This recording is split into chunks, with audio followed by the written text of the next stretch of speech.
Este é o Sol. Desde o ano 10.000 a.C., a história abunda em pinturas e escritos que refletem o respeito e a adoração dos povos por este astro. E é simples entender o porquê, com seu aparecimento todas as manhãs, trazendo visão, calor e segurança, salvando-os do frio e da escuridão da noite repleta de predadores. Sem ele, todas as culturas perceberam que não haveriam colheitas nem vida no planeta. Estas realidades fizeram do Sol o astro mais adorado de todos. Todavia, muitos estavam atentos também às estrelas. As estrelas formavam padrões que lhes permitiam reconhecer e antecipar eventos que ocorrem de tempos em tempos, tais como eclipses e luas cheias. Eles catalogaram grupos celestiais daquilo que conhecemos hoje como constelações. Esta é a Cruz do Zodíaco, uma das mais antigas imagens na história da humanidade. Ela representa o trajeto do Sol através das 12 maiores constelações no decorrer de um ano. Ela também representa os 12 meses do ano, as 4 estações, solstícios e equinócios. O termo zodíaco está relacionado com o fato das constelações serem antropomorfismos ou personificações, como pessoas ou animais. Por outras palavras, as primeiras civilizações não só seguiam o Sol e as estrelas, como também as personificavam através de mitos que envolviam seus movimentos e relações. O Sol, com seu poder de dar vida e de salvar, também foram personificados como se representasse um criador ou um deus. Deus Sol, a luz do mundo, o salvador da humanidade. Igualmente, as 12 constelações representaram lugares de viagem para o Deus Sol e foram nomeados por elementos da natureza que aconteciam nesses períodos de tempo. Por exemplo, Aquários, o portador da água que traz as chuvas da primavera.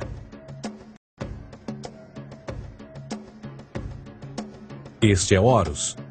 Ele é o Deus Sol do Egito de 3.000 a.C. Ele é o Sol antropomorfizado e a sua vida é uma série de mitos alegóricos que envolvem o movimento do Sol no céu.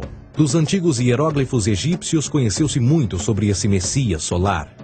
Por exemplo, Horus, sendo o Sol, tinha como inimigo o Deus Sete, que era a personificação das trevas ou da noite.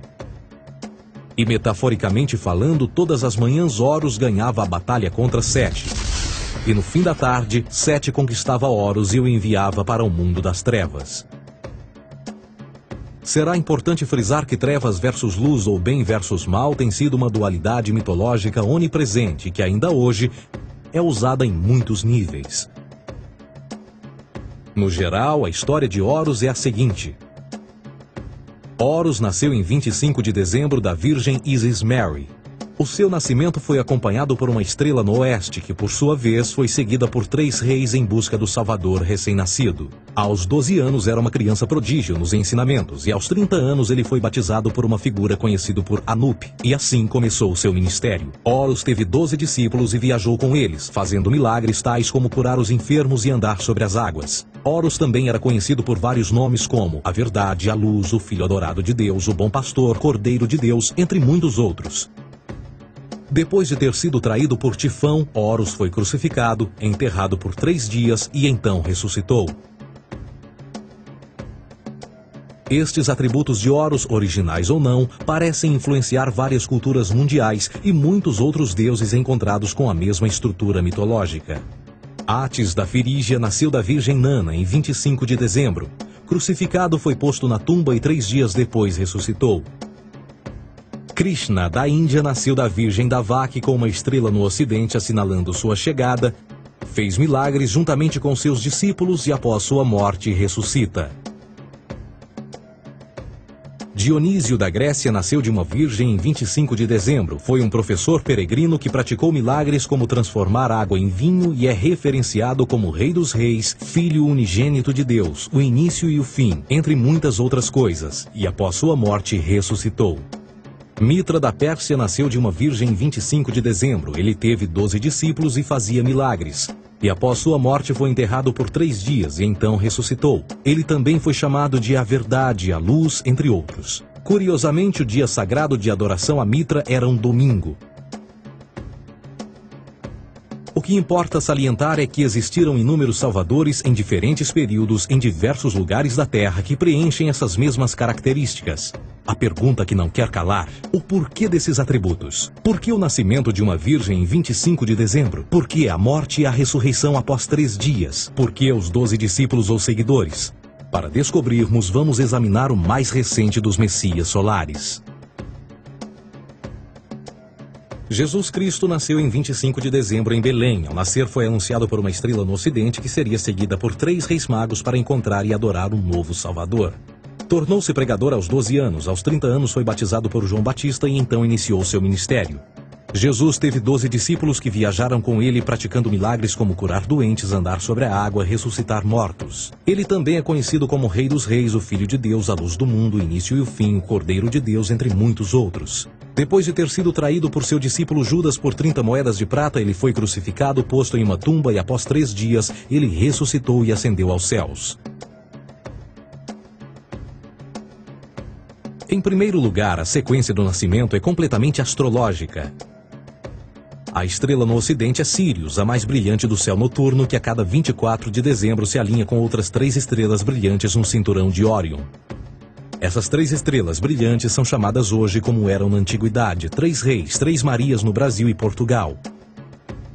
Os 3 reis e a estrela mais brilhante, Sírius, todas apontam para o nascer do Sol em 25 de dezembro. Esta é a razão pela qual os 3 reis seguem a estrela a oeste em uma ordem que apontam ao amanhecer. O nascimento do Sol.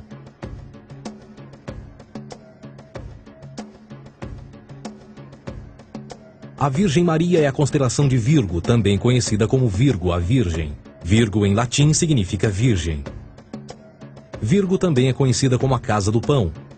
E a representação de Virgo é uma virgem segurando um feixe de espigas de trigo. Esta casa do pão e o seu símbolo das espigas de trigo representa agosto e setembro, a época das colheitas. Por sua vez, Belém é a tradução ao pé da letra de a casa do pão. Belém também é a referência à constelação de Virgem, um lugar no céu, não na terra. Existe outro fenômeno muito interessante que ocorre em 25 de dezembro, é o solstício de inverno. Do solstício de verão ao solstício de inverno, os dias se tornam mais curtos e frios. Da perspectiva de quem está no hemisfério norte, o Sol parece se mover para o sul, ficar menor e mais fraco. O encurtamento dos dias e o fim das colheitas conforme se aproxima o solstício de inverno, simbolizando o processo de morte. Era a morte do Sol.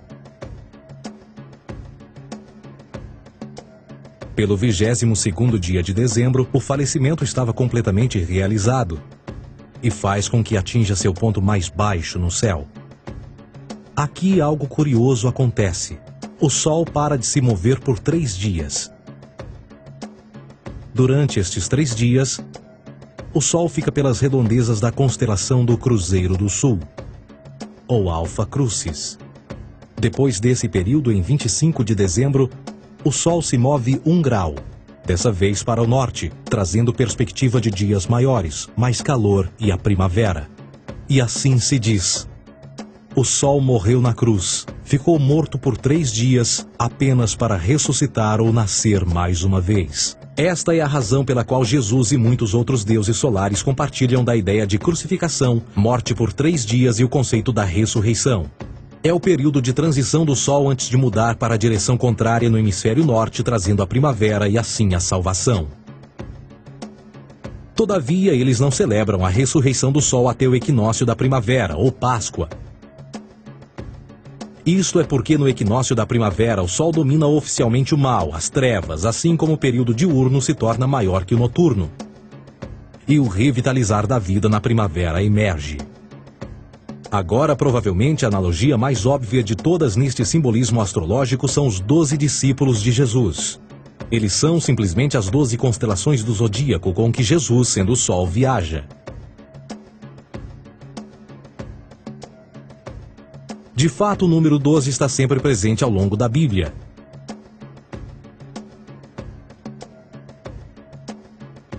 Voltando à cruz do zodíaco, o elemento figurativo da vida é o Sol.